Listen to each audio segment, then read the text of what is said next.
ପିଲାମାନେ ଭିଡ଼ିଓଟି को आरंभ करिया पूर्व गोटे गुरुत्वपूर्ण कथा कहि रखुची तुमने भावुथब कि सार रक्तमाटी नाटक मु मूल बही पढ़िनी मु कौन परीक्षा लिखिपारि मत कौन आसब सार मु कौन बुझीपारि अरे हाँ तुमने बुझीपार व्यस्त हबार किसी आवश्यकता ना है तेणुक पे तुम जाथब मु जो भी क्लास करे से क्लासटा कौन ना गोटे मिडिल टैलेंट थी पाई गोटे एक्सेलेंट आइडिया थी गोटे पाई तेणु समस्त मु केवल आसेनी कि भल पाठ पढ़ुता पे पाठ पढ़ेबी ना मो मु चाहे मो भिडियो जड़े देखुची माने गोटे एवरेज स्टूडेंट देखुथब हुए जड़े टैलेंटेड बा जड़े पाठ पढ़ुता पिला साधारणतः देखुथब है समस्त छात्र छात्री मान भिडियोटी समस्ते मो भिडियो किसी ना किसी उपादेय पातु है तेणुक तुमने भावुथब कि सार बोधे मना कर मूल बही पढ़ा ना पे तुमने निजे पर्सनाल मूल बही पढ़ी पार कहीं मूल बही निहाती 150 पेजेस पाखापाखि अच्छी तेणुक तुमने कौन यहाँ संभव कि यूट्यूब तुमको आसी डेली पढ़ेबी से नाटक शलाप गुड़िक चरित्र ये क्या कौथ ये चरित्र ताको कौथ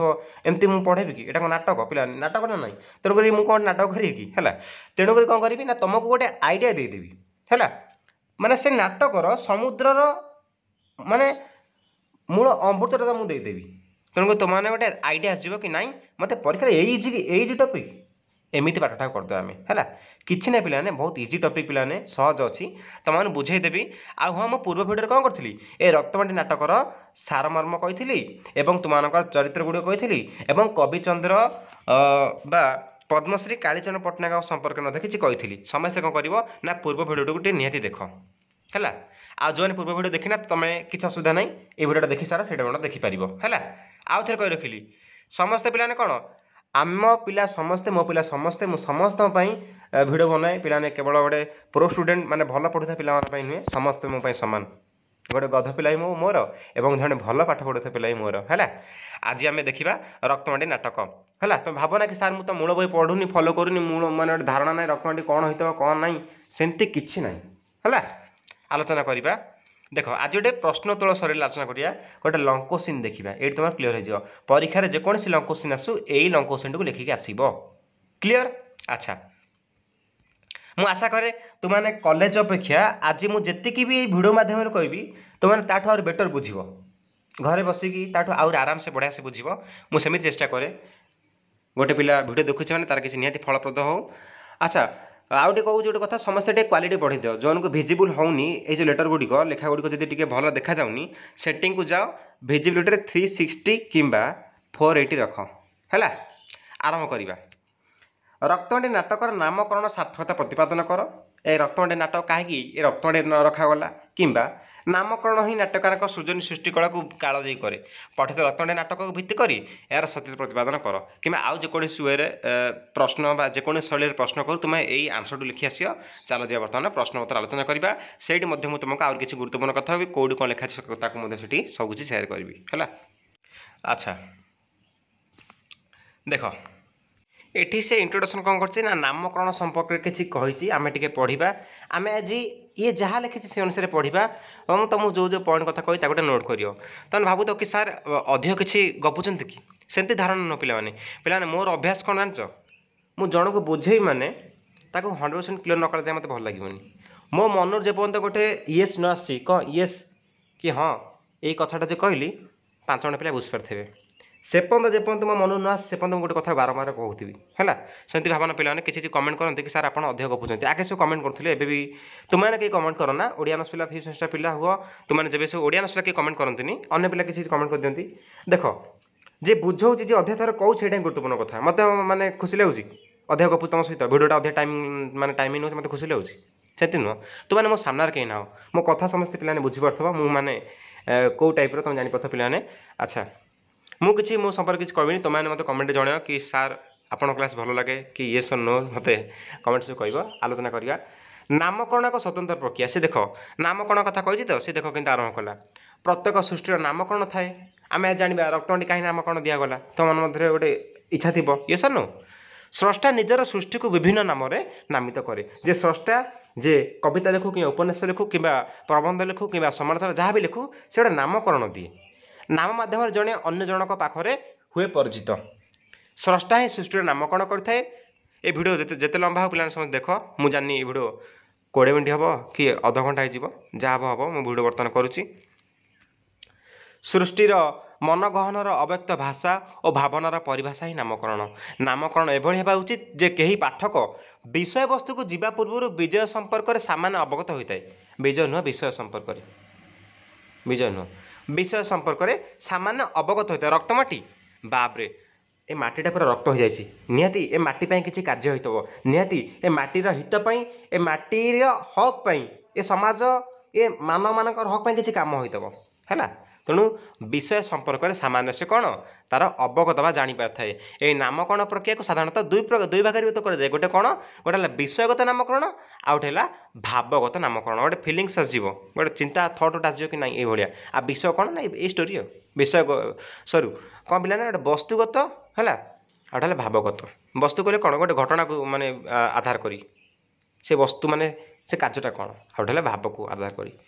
ପିଲାଟି ଜନ୍ମ ହେଲା ପରେ ଯେମିତି ତାର ନାମକରଣ ଉତ୍ସବ ପାଳନ କରାଯାଏ, ତାର ନାମ ପ୍ରଦାନ କରାଯାଇଥାଏ, ଅନୁରୂପ ଭାବରେ ବା ସେହିପରି ଭାବେ ସାହିତ୍ୟ ବିଭାଗରେ ମଧ୍ୟ ନାମକରଣର ପରମ୍ପରା ରହିଛି। ସେ କବିତା ହେଉ ବା ନାଟକ, ଗଳ୍ପ ହେଉ କି ଉପନ୍ୟାସ, ପ୍ରବନ୍ଧ ହେଉ କି ସମାଲୋଚନା ସାହିତ୍ୟ, ସବୁରି କ୍ଷେତ୍ରରେ ନାମକରଣ ଏହି ସ୍ୱତନ୍ତ୍ର ଶାଖାରେ ରହିଥାଏ। ଠିକ୍ ଅଛି। ଏହି କାରଣ ଅନୁଯାୟୀ ଆଲୋଚ୍ୟ ନାଟ୍ୟକାର ନାମକରଣ ଯଥାର୍ଥ ମନେ ହୋଇଥାଏ। ସମସ୍ତେ କମେଣ୍ଟ କରିଦିଅ, ସିପିଟି କ୍ଲାସ୍ ଆରମ୍ଭ କରିଦେବା କି? ନାଟକ, ପ୍ରବନ୍ଧ, ସମାଲୋଚନା, ଉପନ୍ୟାସ କେତେ କ'ଣ ପଢ଼ିବରେ ପିଲାମାନେ ତୁମେ ଯେଉଁମାନେ ସବୁ ସିପିଟି ଦେବ, ଡରନି, ଯେଉଁ ବେସ୍ରେ ତୁମକୁ ପଢ଼େଇବି ସେଇ ବେସ୍ରେ ମାଡ଼ି ଚାଲିବ। ଓକେ, ସମସ୍ତେ ଆମ ପିଲା ନିହାତି ର୍ୟାଙ୍କ 100 ଭିତରେ ରହିବେ। ସିପିଟିର ଏକ୍ଜାମ୍ରେ 2025ରେ ସମସ୍ତେ ଭଲ ୟୁନିଭର୍ସିଟିରେ ପାଇବେ। ଯେଉଁ 100ଟା ପିଲା ଭଲସେ ପଢ଼ିବେ ନା, ମୁଁ ତାଙ୍କ ପାଇଁ କ୍ଲାସ୍ କରିବି, ବ୍ୟସ୍ତ ନାହିଁ। କବିଚନ୍ଦ୍ର କାଳୀଚରଣ ପଟ୍ଟନାୟକଙ୍କ ଦ୍ୱାରା ରଚିତ ନାଟକ ରକ୍ତମାଟି ନାମକରଣ ଦୃଷ୍ଟିରୁ ଆକର୍ଷଣୀୟ ମନେ ହୁଏ। ମାଟି ମାଆର ସମ୍ମାନକୁ ହୃଦୟର ହାର କରି, ଏ ମାଟି ମାଆର ସମ୍ମାନକୁ, ମାଟି ମାଆର ହିତ ପାଇଁ, ମାଟି ମାଆର ସମ୍ମାନ ମାନେ ରକ୍ଷା କରିବା ପାଇଁ କିଏ, ବିଜୟ ହେଲା, ବିଜୟ ଲତା ଆଗେ ଆସନ୍ତି, ଆଗକୁ ଜାଣିବା। ସମ୍ମାନକୁ ହୃଦୟର ହାର କରି ଯେଉଁମାନେ ଅହରହ ସଂଗ୍ରାମ ଜାରି ରଖି ଦେଶ ମାତୃକାକୁ ରକ୍ଷା କରିବା ଦିଗରେ ସମର୍ଥ ହୁଅନ୍ତି, ସେମାନେ ହୁଅନ୍ତି କାଳଜୟୀ ସ୍ରଷ୍ଟା। ମାଟି ମାଆର ଆକର୍ଷଣ ସମସ୍ତଙ୍କୁ ଅଭିଭୂତ କରାଏ। ସମୟ ସମୟ ଏହି ମାଟିର ବର୍ଣ୍ଣ ଲାଲ ହୋଇଥାଏ। ମାଟି ମାଆ ଯେଉଁମାନଙ୍କୁ ତା କୋଳରେ ବାନ୍ଧି ରଖିଥାଏ, ପାରିପାର୍ଶ୍ୱିକ ଅବସ୍ଥା ଚକ୍ରରେ ସେମାନଙ୍କର ଦେହରେ ରକ୍ତରେ ମାଟି ହୋଇଥାଏ, ରକ୍ତ ମାଟି। ଏହା ହିଁ ଆଲୋଚନା ନାଟକର ପୃଷ୍ଠଭୂମି। ଦେଖିବା ଏଠି କ'ଣ ଘଟିଛି, କିଏ ଏଠି ମାଟି ମାଆର ସମ୍ମାନକୁ ରକ୍ଷା କରିଛି, କିଏ ମାଟି ମାଆର ସମ୍ମାନ ରକ୍ଷା କରି ନିଜ ବେକରେ ହାର ସଦୃଶ୍ୟ ପକାଇ ଦେଇଛି। ଦେଖିବା ପିଲାମାନେ, ଆମେ ବର୍ତ୍ତମାନ ବିଷୟବସ୍ତୁକୁ ଯିବା। ବର୍ତ୍ତମାନ ଷ୍ଟୋରିଟା ଆରମ୍ଭ ହେଉଛି, ପିଲାମାନେ ଧ୍ୟାନ ଦେଇ ବୁଝ। କାଳୀଚରଣ ପଟ୍ଟନାୟକଙ୍କର ସାମାଜିକ ଓ ରାଜନୈତିକ ବିବର୍ତ୍ତନର ସନ୍ଦିକ୍ଷଣ ମୁହୂର୍ତ୍ତରେ ରଚିତ ନାଟକ ରକ୍ତମାଟି। ସାମାଜିକ ରାଜନୈତିକ ଏହି ସନ୍ଧିକାଳ ମଧ୍ୟରେ ଦେଶ ସ୍ୱାଧୀନ ହେବାକୁ ଯାଉଛି। ମାନେ ଏ ନାଟକଟା 1947 ମସିହା ଅଗଷ୍ଟ ମାସରେ, ସେପ୍ଟେମ୍ବର ମାସରେ ଠିକ୍ ଦେଶ ସ୍ୱାଧୀନ ହେବାର କେତେ ମାସକ ପରେ ଏ ନାଟକଟି ରଚନା ହୋଇଛି। ନିହାତି ଭାବରେ ଆମ କବିଚନ୍ଦ୍ରଙ୍କର ହୃଦୟରେ ବା ତାଙ୍କର ମନସ୍ତାତ୍ତ୍ୱିକ ଧାରଣାରେ ରୁଙ୍କି ମାରିଥିବ ଏଇଭଳି ଭ୍ରଷ୍ଟାଚାର ଶାସନ। ଠିକ୍ ଦେଶ ସ୍ୱାଧୀନ ହେବାକୁ ଯାଇଛି ଏବଂ ଦେଶ ସ୍ୱାଧୀନ ପରେ କେଉଁପରି ଭାବରେ ପୁଞ୍ଜିବାଦ ଶାସନ ଆରମ୍ଭ ହୋଇଯାଇଛି ହେଲା। ସେପରି ଘଟଣାକୁ କବିଚନ୍ଦ୍ର କାଳୀଚରଣ ପଟ୍ଟନାୟକ ନିଜ ଲେଖନୀ ମାଧ୍ୟମରେ ଆମକୁ ଦେଖାଇ ପାରିଛନ୍ତି। ଭାରତବର୍ଷ ସ୍ୱାଧୀନ ହେବାର ମାତ୍ର ଗୋଟିଏ ମାସ ପରେ ଏହି ନାଟକଟି ରଚିତ ହୋଇଥିଲା। ସମଗ୍ର ଭାରତବର୍ଷରେ ଏହି ସମୟ ବେଳକୁ ପୁଞ୍ଜିବାଦର ଅଭ୍ୟୁଦୟ ଘଟିଛି। କ୍ୟାପିଟାଲିଜିମ୍ ଯେଉଁଟା ଆମେ କହୁଛୁ ପିଲାମାନେ, ପୁଞ୍ଜିବାଦ ଦେଖାଯାଇଛି। ପୁଞ୍ଜିବାଦ କ'ଣ ନା, ଶୋଷଣ ଚାଲିବ, ଅତ୍ୟାଚାର ଚାଲିବ, କଳକାରଖାନା ଗଢ଼ି ଉଠିବ ହେଲା। ଯେଉଁମାନେ ସାମ୍ୟବାଦର ବିରୋଧ, ଭାରତୀୟମାନେ ପୁଞ୍ଜିବାଦ ନୀତି ଓ ଆଦର୍ଶକୁ ଘୃଣା କରୁଥିଲେ ବି ଅଭାବ, ଦୈନ୍ୟ, ପ୍ରପୀଡ଼ିତ, ବେକାରୀ ଯୋଗୁଁ ପୁଞ୍ଜିବାଦ ନିକଟରେ ନିଜର ସ୍ୱାଭିମାନକୁ ଜଳାଞ୍ଜଳି ଦେଇଛନ୍ତି। ବର୍ତ୍ତମାନ ଆମେ ବିଷୟକୁ ଯାଇନି, ବାସ୍ ଆମେ ଖାଲି ବୁଝୁଛେ ବିଷୟ ମାନେ କ'ଣ ଘଟିଛି ନାଟକରେ। ଏଇଟା କ'ଣ ନାଟକଟା କି? ନା, ଏଇଟା ହେଲା ପରୀକ୍ଷାରେ ଏନ୍ସି ଲେଖନ୍ତି। ପରୀକ୍ଷାରେ କ'ଣ ଯେ ତୁମେ ଚରିତ୍ର ଲେଖିବ କି କ'ଣ ଗପୁଛନ୍ତି, ନାଟକ ଲେଖିବ ନା, ତୁମେ କ'ଣଟା ବୁଝିଲ ସେଇଟା ରିପ୍ରେଜେଣ୍ଟ କରିବ ପରୀକ୍ଷାରେ। ଏଇଟା ହେଲା ସବୁ ପାଠ ହେଲା। ଏଇଟା ହେଲା କ'ଣ ବୁଝିବାର କଥା ଏସବୁ। ଇଂରେଜ ଶାସନ ସମୟରେ ଭାରତରେ ଗୋରା ବେପାରୀମାନଙ୍କ, ଗୋରା ବେପାରୀ ପିଲାମାନେ କିଏ? ତମେ ତ ସାର୍ ଗୋରା କଳା କ'ଣଠି ହେଲେ? ଗୋରା କହିଲେ ଫରେନର, ଯେଉଁ ସେମାନେ ଇଂରେଜ ହେଲା। ଗୋରା ବେପାରୀମାନଙ୍କ କଳା ବଜାରୀ ନୀତି ପ୍ରଚଳନ ଥିଲା। ମାତ୍ର ଗୋରା ଲୋକମାନେ ଚାଲିଗଲା ପରେ ଆମ କଳା ଲୋକମାନେ କ'ଣ ସେହି ନୀତି ଆଦର୍ଶକୁ ଜାବୁଡ଼ି ଧରିଲେ। କେମିତି ଅନ୍ୟମାନଙ୍କୁ ହଇରାଣ କରିବା, କଳା ବଜାର ସୃଷ୍ଟି କରିବା, ଏଇଭଳିଆ ଧାରଣା ହେଲା। ଏଇ ଭାରତୀୟ କଳା ଲୋକମାନେ ହିଂସ ଓ ଜାନୁଆରୀ କହିଲେନି କ'ଣ, ଜାନୁଆରୀ ନୁହେଁ, ଏଇଟା କ'ଣ ମନ୍ଥ ନାହିଁ ପିଲାମାନେ। ଜାନୁଆରୀ କହିଲେ କ'ଣ, ପଶୁ ପ୍ରବୃତ୍ତି ହେଲା। ଏଇ ଭାରତୀୟ ଦେଖ, ଆମର ନାଟ୍ୟକାର ବା କାଳୀଚରଣ ପଟ୍ଟନାୟକ ଜଣେ କବି ମଧ୍ୟ, ଜଣେ ଔପନ୍ୟାସିକ ମଧ୍ୟ, ଜଣେ ଗାଳ୍ପିକ ମଧ୍ୟ ହେଲା। ଏଇ ଯେଉଁ କବିଚନ୍ଦ୍ର କାଳୀଚରଣ ପଟ୍ଟନାୟକ କେଉଁ ଭାବରେ ଭାରତୀୟ ଲୋକମାନଙ୍କୁ ଇଙ୍ଗିତ କଲେ, କ୍ରିଟିସାଇଜ୍ କଲେ, कहीदेले कौन ये भारतीय कला लोक मैंने कौन माने देख से केमी भाव कहले गोरा लोक आम आउ के खराब कहीं कहले ये माने ये घटना सब घटुला कला लोक मैंने हिंस जानवर प्रवृत्तिर इंग्रेज गोरा लोक मान भरोसा करेंगे मात्र ये कला लोक विश्वास और भरोसा करवा ही निजर क्षति साधन करवा द्रुत शिल्पीकरण घटी है कृषिभित्तिक ग्राम्य समुदाय उपर भय और आतंक खेली आ कृषिभित्तिक ग्राम्य आउ रहीनी से सब कौन भय आतंक खेली जाइए से सब गाँ मानक से सब से समुदाय से ग्राम लोक मान मध्य आउ कृषिभित्तिक समाज देखा जाए कृषि भूमि उपर गढ़ी उठी कौन शिल्प कारखाना है पुंजीपति माने विभिन्न प्रकार फैक्ट्री खोलिया उद्देश्य ग्रामांचल को चिन्हित कर जो सबुज शस्यर लहड़ी मारुला सेठी आज कौन ये से लिख सेठी आज चिनिमिर धुआं सारा ग्रामीण परिवेश को विषाक्त कर विषाक्त परिवेशर ग्रामर सरल निरीह निष्कपट गाँवली मनीषटी अणनिश्वास हो पड़ी बंचार राह खोजी पिलाने फिलिंग कर पुंजीवाद शासन आरंभ होती एठी ग्राम भित्तिक कृषि परिवार नहीं से कृषि जमी उपर सब पुंजीवाद शासन देखा देछि शिल्पपति मैंने आसुँच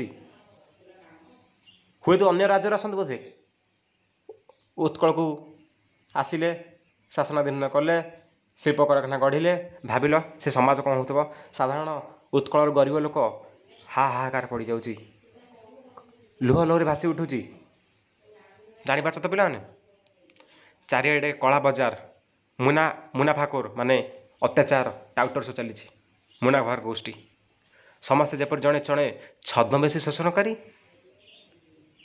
गाँ लोक आगे गोटे कथा पुंजीपति आगे गोटे कथा जी सब गुमास्ता थे छद्मवेशी कौन शोषणकारी गांधीजी नीति एठी ना गांधीजी को आदर्श हत्या होती गांधीजी नीति आदर्श को लोक मैंने मुंडरे मुंडाई चली था अहिंसार मंत्र साधना सूत्र खोजी बुलती मात्र ता संभव नुहे पिलाने एठी निहाती गोटे हिरो एंट्री कर हिरो हिरोइन आसवे आगू पढ़ा ध्यान दे बुझ खाली अर्थ चक्रांतकारी पुंजीपति माने समस्त को कबलित कर निज स्वार्थ माड़ी चली था रक्तमाटी नाटक दारिद्र्य अभाव कषणार उत्पीड़न अत्यंत भयानक अटे एठारे शोषणर अनेक रूप देखा मिले पुंजीपति सेट कले कौन जी सब धन जहाँ पुड़ा पुड़ा टंका थाए से समय है से सेट कर माने पुंजीपति मालिक जी सब गोटे गोटे पुंजीपति सेठ निजक ईश्वर अवतार बोली गर्व अहंकार डेंडी पिटी कही था हाँ मोदे पैसा मोदे अधिक पैसा मु तो भगवान पुंजीपति टंका जाल बसाई अपेक्षा कर बसी रहे आपे आपे से जाल धरा दियंती सरल निरीह जनसाधारण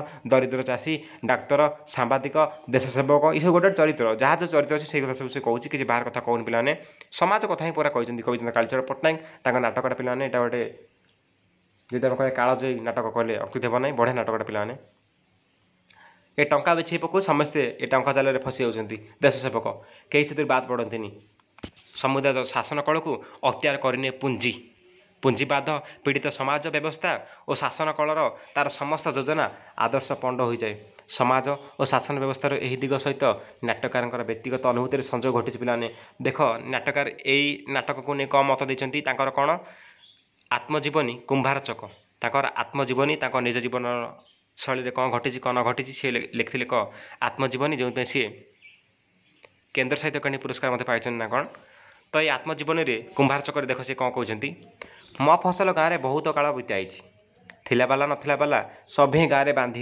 रही थिलाबाला कौन जी सब पैसा नथिला कौन जी गरीब श्रेणी लोक थिलाबाला अर्थात ये पुंजीवादी नथिला बाला अर्थात गरीब को आपणार कूट चक्रांत बल आहरी नथिला बाला लोक कहूबार अनेक दृष्टांत देखी ये आखि नथिला लोक आपणा रक्त को माटी मिसाई कौन दुआ देउछंती आउ तापरे प्रसाद तोलुछंती पुंजीपति नाना कूट चक्रांत करी है मु तो यही नथिला भितर जड़े मु तो गैर शुणु जड़े मत यही दृश्य बड़ बाधिला कवि को बा नाटकार को ये दृश्य बाधि से सामने सब घटना देखुंत समाज अत्याचार बढ़ी चली सी ये नाटकटा लिखिले जदि आम कह बास्तवधर्मी नाटक पुंजीवाद विरोध में गांधीवाद आदर्श नीति को आपणे चरित्र किए विजय ये आगे आसी प्रतिपादन कर बल ना मोर से किसी कहीपर ना से कौन अंततः जाति आगे कथाटे बाढ़ी दे थाए है किंतु मु जाति आगे ए समाज आगे देश आगे ए कथाटा को केमी लिखिली ना नाटक रचना कली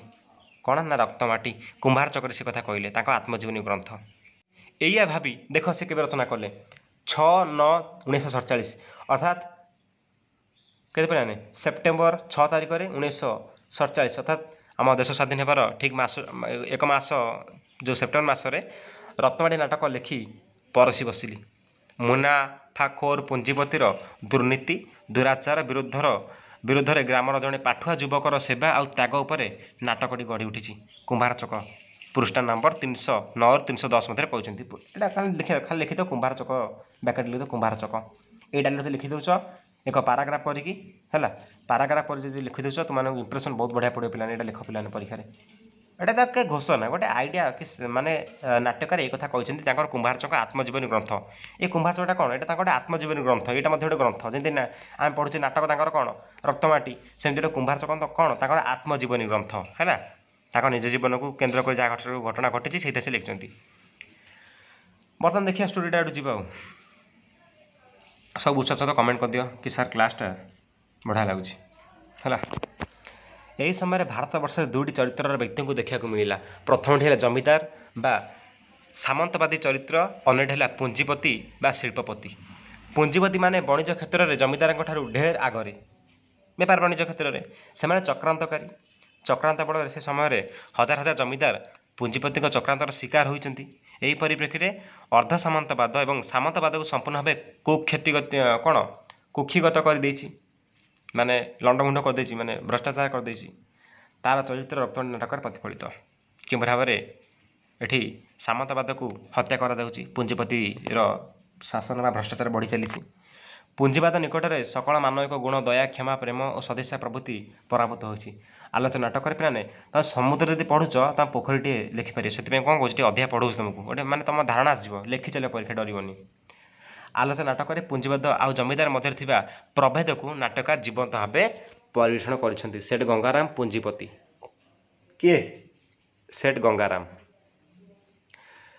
दास बाहर राज्य आसी बाहर राज्य कहले ये कलिकता आसला है बाहर राज्य आसी ओडिशार एक पल्लीर परिवेश में मिलटाए बसाइवाई स्थिर कर गाँ लोक मान भिटामाटी कहले कौन तांकर भिटामाटी कहले जीवंत माटी पूरा जड़ित माटी है जमी को शाग माछ दर में किणी झोटकल मिल स्थापना कर गंगाराम से जो ग्राम्य परिवेश को एंट्री कर सेठ गंगाराम पुंजीपति से कौन कला सब जमी मान कौन शाग माछ मूल्य कि पकई सब कौन कर झोटकल स्थापना कर पकई स्थानीय लोक मानक निज मिल रे कुली भाव नियुक्ति देछि है ए क्षेत्र में गुमास्ता उल्लेख गुमास्ता कौन ना ता कथार पूरा कौन मैं ता कथा पूरा पालन कर साइड रही जाने सब माने गुंडा साइड माने सब न साइड क्यारेक्टर सब खल चरित्र से गुमास्ता उल्लेख कौन कर गंगाराम को साहय कर गुमास्ता उल्लेख कौटिकार से गाँव किंतु जेहेतु डकई आपको साहय करुचे किसी फायदा पाँच